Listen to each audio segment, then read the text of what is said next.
Hello everyone. This is part of a series of programs that we're making looking at banks, markets and the environment. Disclosure is a core theme for environmentalists when it comes to the way that markets have worked, or rather the ways that markets can be prevented from failing. Crucially, there is a regulatory response. There are things people are trying to do to make sure that markets allocate resources better than they've done in the past. They have failed, there's no doubt about that. But how to stop that failure in future is crucial. And one of the core policy themes that come out of discussions that many people have had is the arrival of the TCFD, the Task Force for Climate and Financial Disclosure. And within that context, having companies disclose their primary, secondary and tertiary carbon footprints seems an extremely important way to try to get markets to realize when they're allocating resources in a negative way for the environment and try to steer them towards allocating resources in a positive way for the environment. And I'm really excited actually that I have someone whose intellect is clear to many who've read his books or followed him on social media, Professor Rupert Reed. And Rupert's CV is fairly generous, but I want him to tell you about himself. So Rupert, if you could please introduce yourself, that would be great. Well, thanks, Chidi. Pleasure to be here. Yeah, so I teach at the University of East Anglia. I teach philosophy, work alongside some of the world's leading climate scientists. And I've done a lot of other stuff as well. I founded a think tank called Greenhouse. Most recent book from them is Facing Up to Climate Reality, which has been very important for me. And I've worked now for a couple of years with Extinction Rebellion as a spokesperson, a political strategist and political liaison. I've also been active in the Green Party, various other stuff. And in special relation to what we're going to be talking about here today, some viewers will be interested in my work with Nassim Taleb on the precautionary principle and related stuff, which obviously is relevant to finance, but also relevant to the ecosystem. And here, of course, we're going to be talking about both. Excellent. Well, thank you very much for that. Nassim Taleb, for those who don't know, is an American econometrician and a politician. Is he at NYU? Yeah, kind of, but he mostly does his own thing now, and he's probably best known still for his book Black Swan. Absolutely. And for the, I'll tell you a little story about Nassim. So when he came to give a talk at UEA some years ago, which I invited him to, at the end of the evening I offered him travel expenses, you know, as a visiting speaker. He said, look, I'm not going to trouble you for travel expenses. I bet against the banks in the financial crisis, and now I don't need to ask anyone for travel expenses. I think the technical term is kurtosis. He talked about how there were fat tails at the ends of normal distributions that meant that all the extreme actions that we see in markets are actually a lot more common than were predicted by some of the models that the banks used.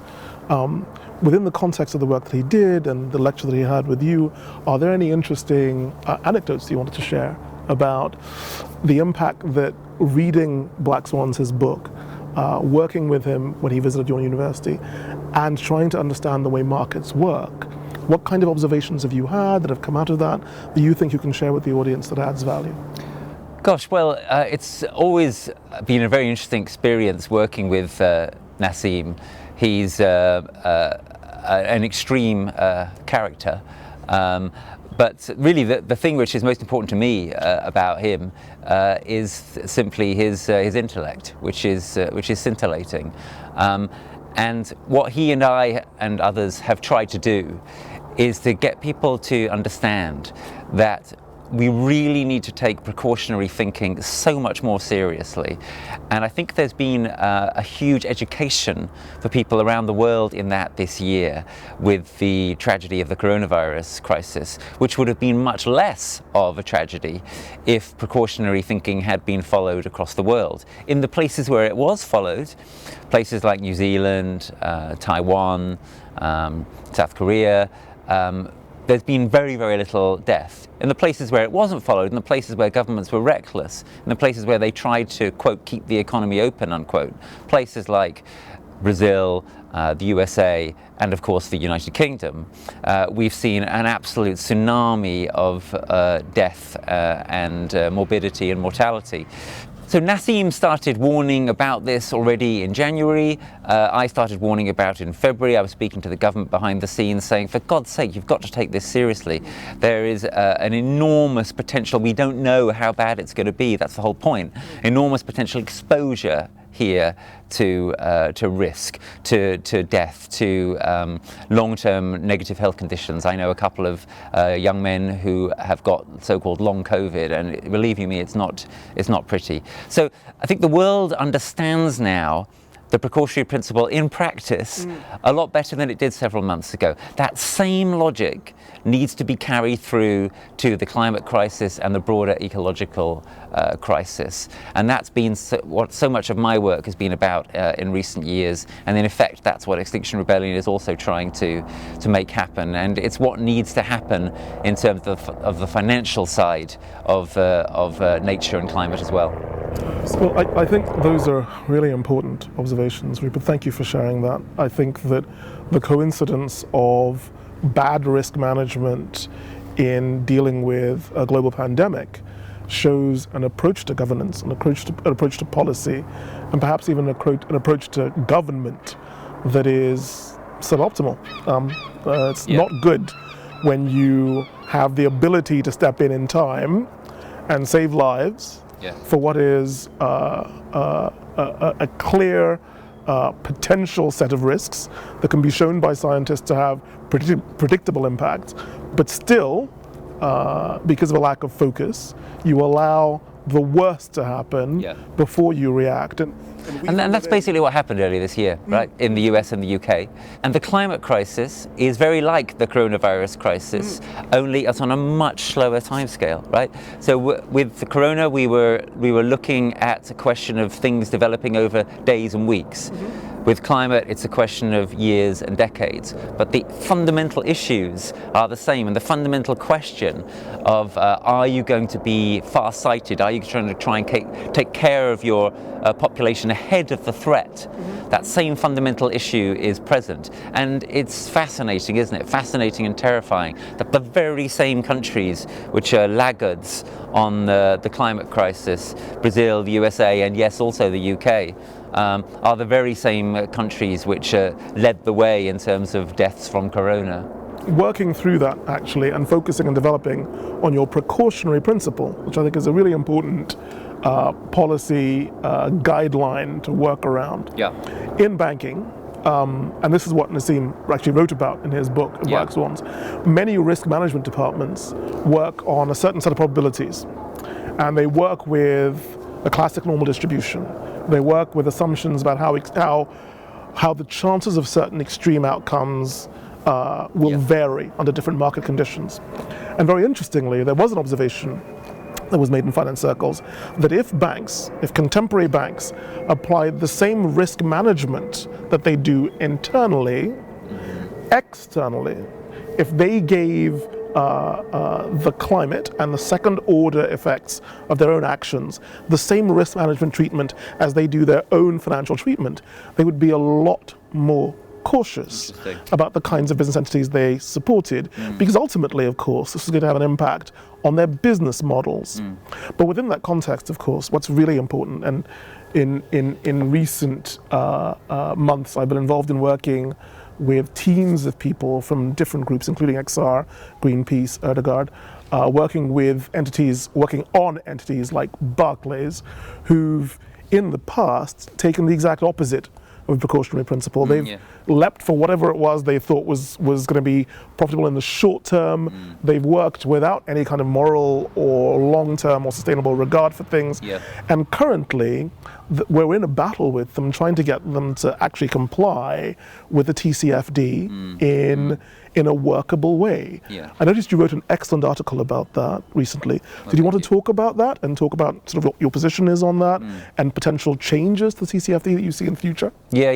So as you mentioned, people talk about three scopes of the emissions that companies or whatever have responsibility for. Scope one is the direct emissions from a company.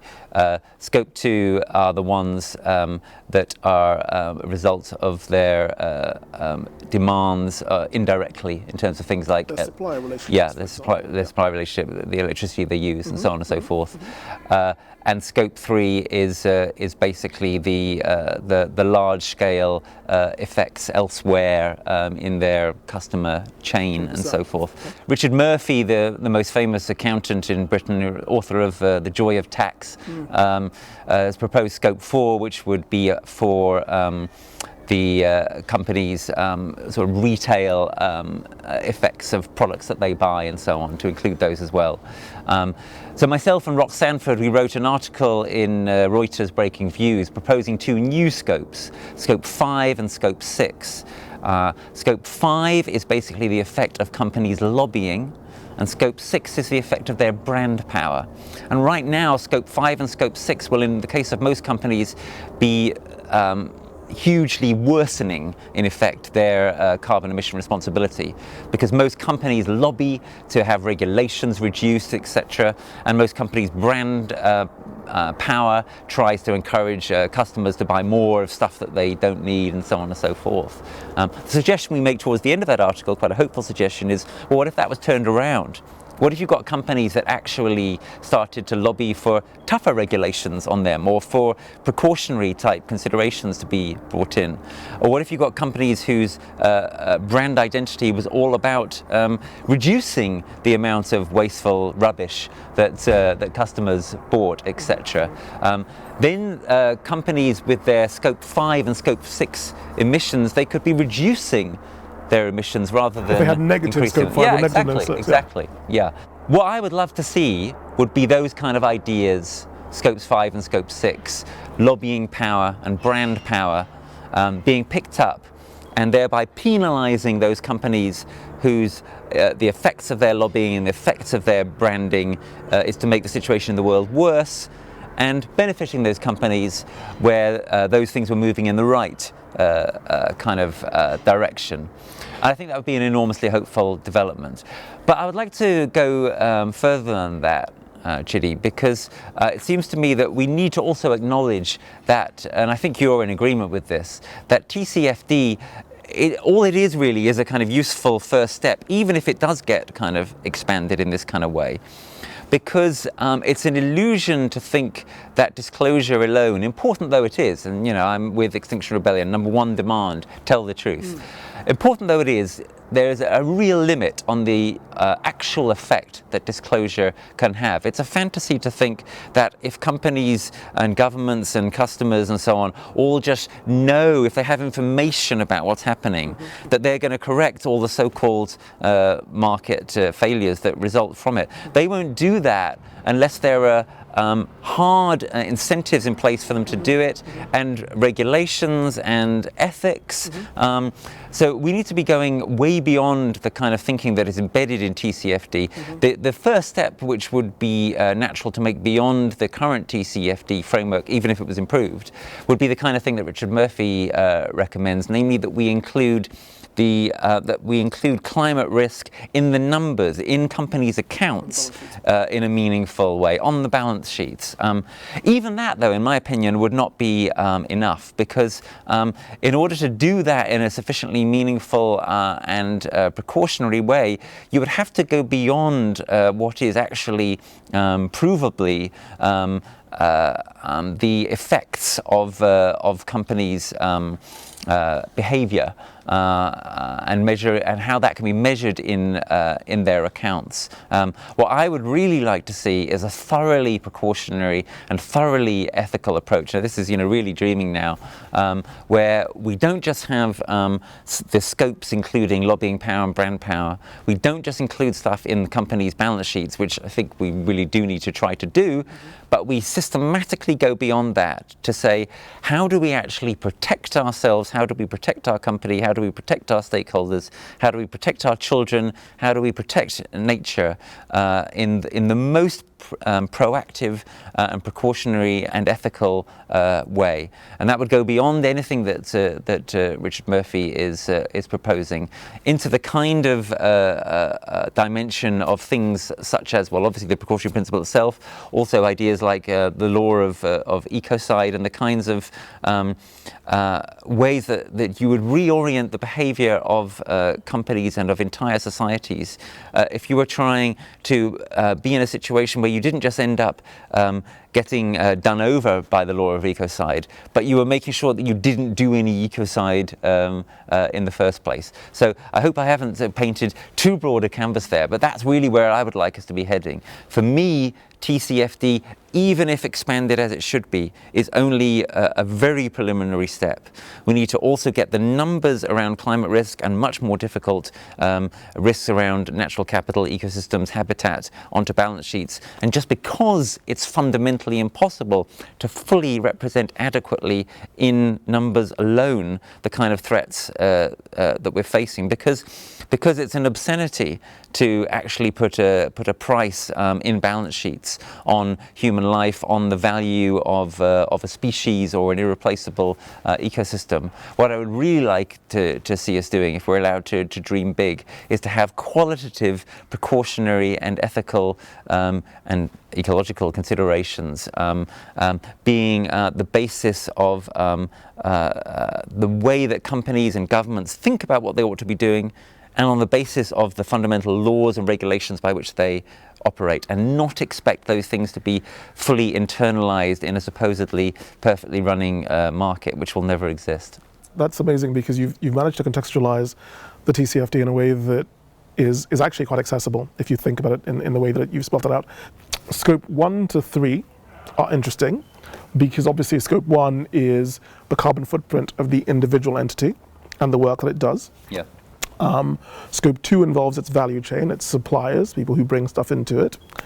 Scope 3 is even more broad, because it has its customers and partners in it. Scope 4, 5, and 6, though, are really interesting, because they add a lot more color about the brand influence that happens when these businesses employ communication professionals to try to extend the understanding of the business that they bring to their customers. There's also the issue of active lobbying towards policy, which is frequently left off a lot of accounting and reporting documentation, but both of those have a huge historic impact on a business. You sort of think of all the intangible assets that businesses build up over time and the influence they have.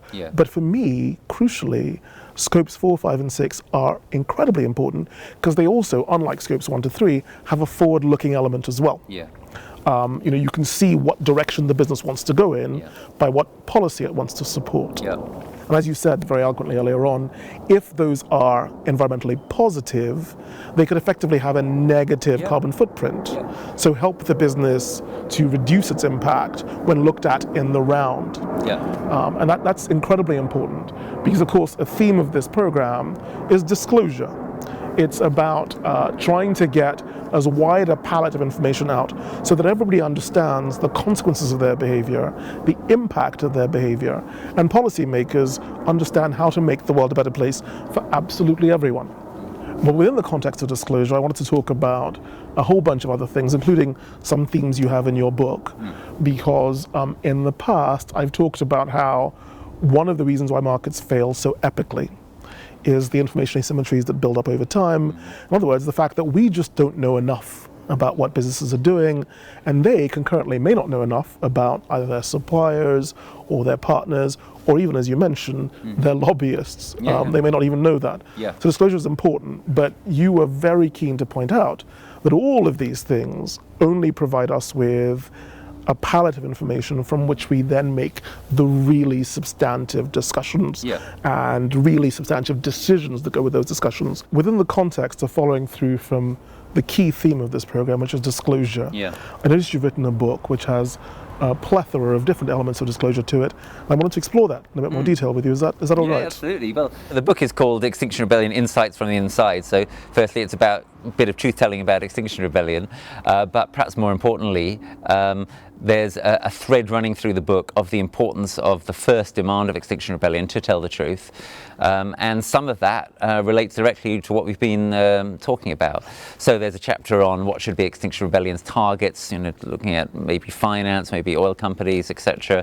There's a chapter called The Billionaire Rebellion, about my experiences in the belly of the beast in Davos, where I went for XR early this year. And there's a chapter asking, which was actually originally another piece that was published in Reuters with Breaking Views, asking whether there could be a positive relationship between Extinction Rebellion and big finance, in as much as, well, on the one hand, Extinction Rebellion is trying to save the world, which is in everyone's interest, but somewhat more specifically, those who want to do the right thing in the financial world, the Mark Carneys of this world and so on, Mark Carney behind the TCFD, who are trying to move things in the right direction. Arguably, the best ally they have in terms of breaking open the window of what's possible further is Extinction Rebellion. And that's so often been my experience when I've had a chance to talk to politicians or business people or financiers, etc., typically in private over the last 18 months. They so often say, keep doing what you're doing because you're making it possible for stuff to happen that wasn't possible before. And yeah, in terms of this crucial point about the power of lobbying, what we so desperately need to do is to move from a world where companies are benefiting from their past experiences of lobbying, benefiting maybe from some degree of what's called regulatory capture that they've achieved, where they've really kind of got the regulators by the short and curlies or whatever. We need to move from that to a situation where companies and others are actually moving things in the right direction rather than in the wrong direction. Now, that might sound like a very idealistic or utopian view, but it seems to me that's one of the few hopes we have of actually changing stuff quickly enough to prevent catastrophic climate breakdown, which is another of the key themes of this book. In a way, this book tells a very happy and inspiring story, which is the story of Extinction Rebellion and the success we've had in moving the dial and changing public opinion and broader opinion and elite opinion on what's possible and what's necessary vis-a-vis climate and ecological breakdown.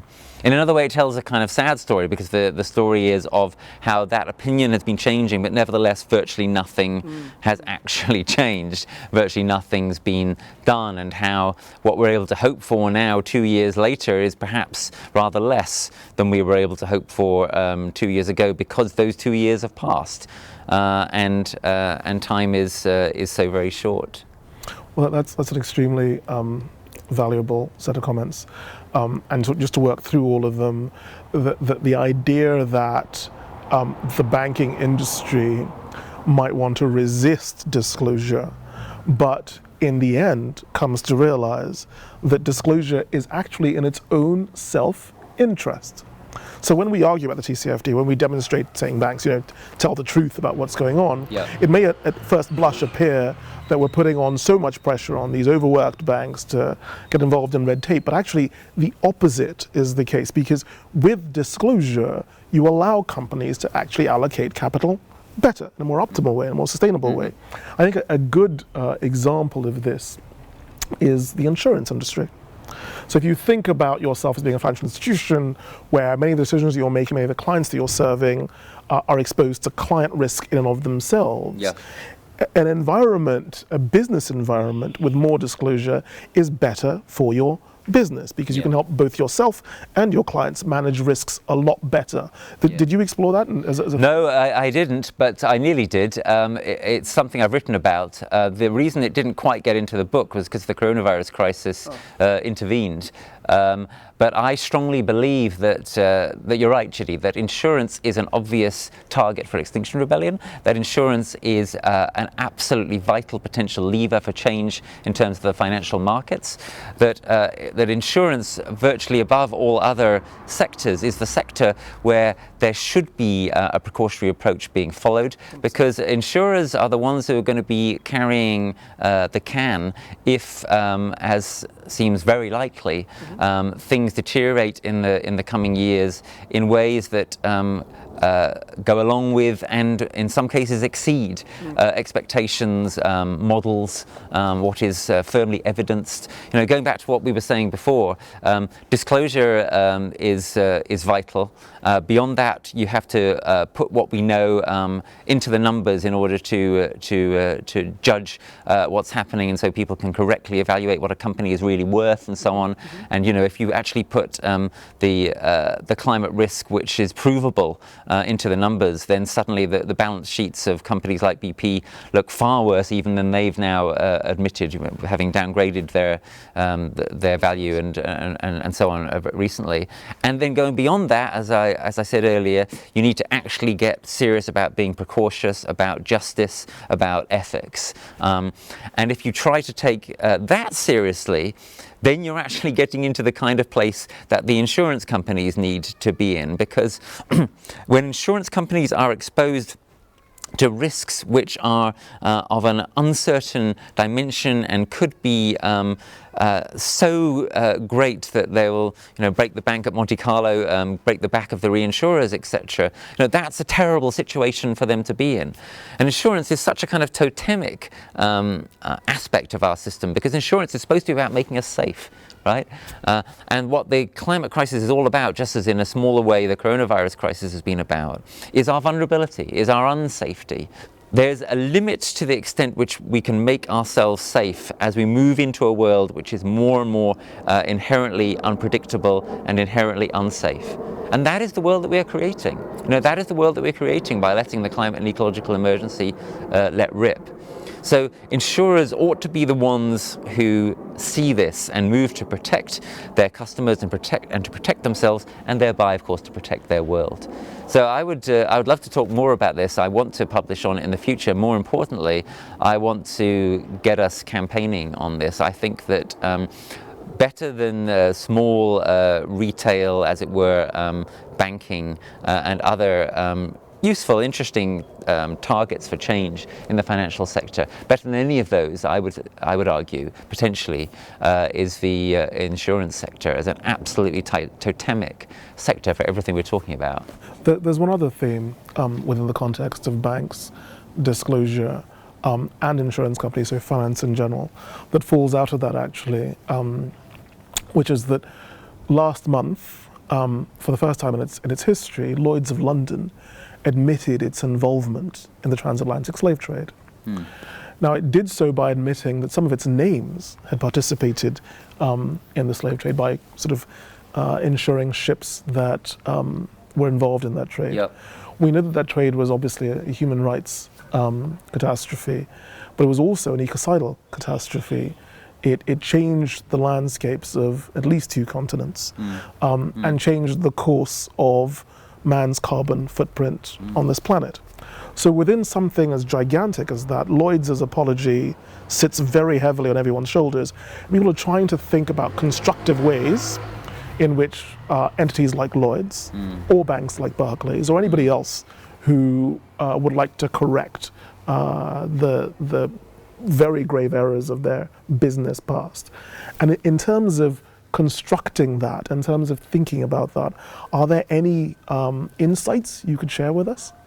Well, I guess one obvious thing to say is there's a potential case there for reparations.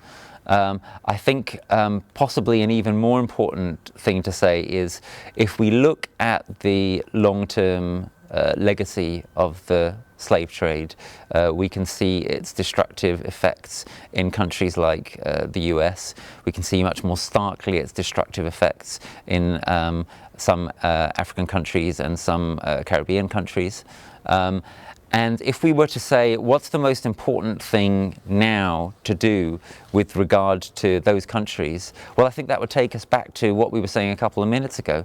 Namely, it's typically those countries which are, again, the most exposed to the risks around climate and ecological breakdown. So I think a really sort of constructive way forward for an organisation like Lloyd's would be to say, mea culpa, we've got this dirty past.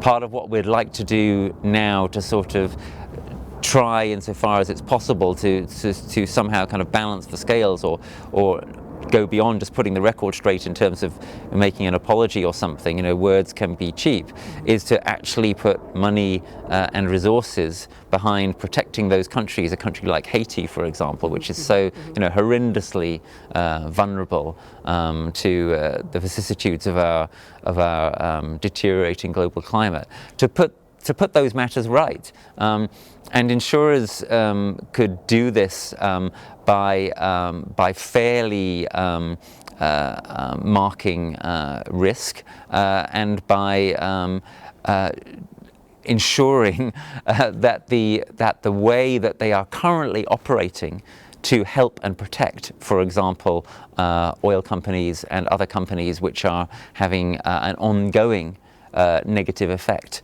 on the prospects of a country like Haiti or a country like Liberia, to ensure that gets turned around, right? If insurers were to get serious about pressurizing government to create a situation where they, as insurance companies, were less likely to go bankrupt, if insurers like Lloyd's were to stop insuring coal companies and fracking companies, and start looking, say, to offer more preferential terms to companies that would be, or countries that would be turning things in a better direction. That's the kind of game-changing, visionary behaviour which is needed now in the desperate situation in which we find ourselves. It certainly pulls us back to the issue of disclosure in a really positive and action-orientated way, because we start off saying it's really important to get companies who sit at this nexus of economic activity, these banks, these insurance companies who facilitate these markets. It's really important to get them to disclose what it is they're facilitating. Yep. And not just their own footprint, but their suppliers' footprints and their partners' footprints. Absolutely. So we start off with that as sort of our opening thesis. The next thing we say is, what policy should come out of it? What should be done? And we know that it's really important to set out a polluter pays principle as an overarching theme. We know that using a precautionary principle in terms of the pace with which we act is super important. Yep. And we know there are specific laws, like the international law against ecocide, that ought to be supported. But I think a really important positive message that comes out of what you said and this discussion is that within the context of trying to understand how entities like Lloyd's, who have been forthright enough to lead the industry in the direction of admitting to its past mistakes and talking about ways of being constructive, this palette allows us to say, well, one of the really important ways of being constructive is to look at regenerative, reparative means of acting. So investing in reforestation in places where whole forests have been lost, investing in ecocide repair and prevention where these kinds of things have happened, and then reparations to reestablish communities, to reestablish cultures, and to help people live in a sustainable way. And I was really actually quite happy about the idea that it makes sense to charge more money to companies that are ecocidal or climate damaging or have big carbon footprints, and simply charge less money to companies that have smaller carbon footprints, that are eco-regenerative, that help and that are more sustainable. I think we come to this point where we've now come full circle, right? We've gone from, actually let's talk about disclosure, and then we say, this is what you show. But then we come all the way back to saying, what is disclosure for? What does it get us? And what it gets us is equity. It gets us good, sustainable business. It's in banks and insurance companies' own self-interest to have. Well, let's say that's what it could get us, right? Again, I don't want to overstate how much disclosure alone can do. I think we need to see disclosure as a step towards more ethical behavior, as a way in which it becomes more difficult for companies or others to go on with unethical behavior. And then on the back of that, we need to put in place firm incentive structures. We need to revolutionize the way that accounts are written, not just qualitatively but quantitatively. And then, as I said earlier, going beyond that still, we need to think about how countries and the world system could be run in a more fundamentally precautionary and ethical way, which stayed ahead of the numbers and stayed ahead of the evidence, and stayed ahead indeed of disclosures, at least about disclosures about what's proven and what's been done in the past and so on and so forth. We need to be looking forward. We need to be horizon scanning. We need to be aware of the risk, even of events which are not probable, but if they have a sufficiently ruinous potential downside. That's what sort of the precautionary principle is about. So that's the sort of three-stage kind of maneuver that I keep on seeing or suggesting. Disclosure first, then getting stuff in the hard numbers that economists understand and that hard-nosed business people understand, and then going beyond that to try to create a truly precautionary, ethical regime which is not restricted to the evidence, not restricted to what is provable, not restricted to what can be strictly accounted for. And by the way, that's even more important when it comes to ecosystems, which are a lot less measurable than carbon. Those are excellent points. I think to wrap this around what we've already said, you mentioned Nassim Taleb's Black Swan book, which is a model showing that standard deviations out of normal distribution are not as uniform as people expected them to be. They vary quite a lot. So you have this thing called fat tails, corphosis, which means that the extremes are actually a lot more likely to happen than a standard model assumes it's going to be. Absolutely. Well, something really interesting within that has happened, which is that the Bank for International Settlements, which sets out capital adequacy requirements of banks and insurance companies around the world, has come up with a new theme for conferences they're having this year, and they're talking about green swans. Yes. They're talking about the fact that these risks that are being assumed by financial institutions about the consistency of our current biosphere or the consistency of our current climate regime may not be a valid set of assumptions to make going forward. There may need to be a lot more precautionary rules brought in that change the way that banks behave, because if the green swans are underestimated, we stand a very good chance of not even having workable business models for some of these banks. And my argument would be that virtually always the green swans are being systematically underestimated, and that we've designed a world economy to operate on a certain kind of paradigm of efficiency, which is a terrible paradigm. It doesn't leave us margins. If you were a neoliberal economist and you were designing the human body, there is no way you'd let us have 2 kidneys. You'd say that's ridiculously inefficient, right? So, and that's what they're doing. They're allowing everything which is not absolutely essential to be stripped away, and that makes you incredibly, incredibly vulnerable. We ought to move in the opposite direction, and to start with the sort of financial basics, that would mean that insurance companies and everything else would have to be operating with much more kind of margins, with much stronger, much larger contingencies. And by God, the likelihood is that they're going to need them in the times that are coming. And of course, if they don't have them, we know what happens as well. They go bankrupt and then they appeal to the government to bail them out. Well, sooner or later, those kind of bailouts are not going to be possible. You can't bail out ecosystems. You can't bail out the whole planet. There needs to be a fundamental change of attitude. Is it likely? No, it's very unlikely to happen. That's why we're probably headed for a collapse. But it's possible, and the more we move in the direction of it, the less heavy the blow is going to be. The more time we're going to be buying ourselves to make changes, to adapt, to get more people to wake up, the more chance we've got.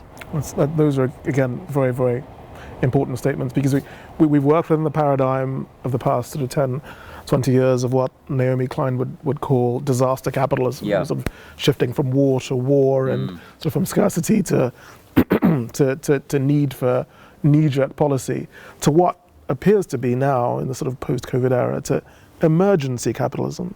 So not so much disaster capitalism, but now we're in a situation where, given that we're in a climate and ecological emergency, we need to make new economic rules that involve a precautionary principle, that involve a polluter pays principle, that involve new laws that stop Yeah. people from damaging the only planet that we have, and that move us to a place where economics has to be sustainable within the context of managed risks. Yeah. And what that means for companies is, first of all, disclosure, as we've talked about, but then the second order set of actions, the understanding of the implications, and a real intent. Like, you have to have the intention to make a difference. That's where we are, isn't it? Yeah, I think so. And in terms of what this means in terms of politics, countries like the US and the UK under their current governments are very ill-placed to take any of this seriously. I guess one of my hopes is that as there is an increasing waking up to and bitterness about the way in which the Trump and Johnson administrations have caused mass death to their populations through the coronavirus pandemic, this will be seen as the thin end of a coming very large wedge, because let's be clear, the coronavirus pandemic is itself a product of the ecological emergency, itself a product of habitat destruction, of animal cruelty, and most crucially of super spreading around the world by jet planes, by our absurd system of air travel and hypermobility. Those populist governments need to be discredited vis-a-vis their coronavirus pandemic failure, and then that should carry over into the understanding that we need a fundamentally new way of doing economics, which builds in ecology in the ways that we've been talking about. If that kind of realization occurs, then there is some real hope, and it has to happen now. A crucial theme in my book, towards the end of my book, is that this is the last opportunity probably that we have to make this kind of reset, because these reset opportunities don't come along very often. The last one was probably 2008 with the financial crisis. That's over a decade ago. We don't have over a decade in which to get this sorted. We know that this is the decade in which we have to get the climate and the ecosystem around the world sorted. If we don't, that is game over. That's very clear from the science. So it has to be now. The money that is being spent now, the magic money tree that's been found this year, this is a one-off opportunity. It will not be here in a few years' time when there'll be calls for belt tightening, etc. So if we don't get the reset right now, it's never going to happen. It is a very real occasion for the classic catchphrase, now or never. And I know that people are often tempted to say this and are sometimes accused of crying wolf, but I'm not crying wolf. I'm crying, there is a wolf, because there is a wolf. And the wolf is the climate and ecological emergency. This is our last chance to sort it out. Absolutely. I couldn't agree more. Thank you very much, Professor Reid. Thanks.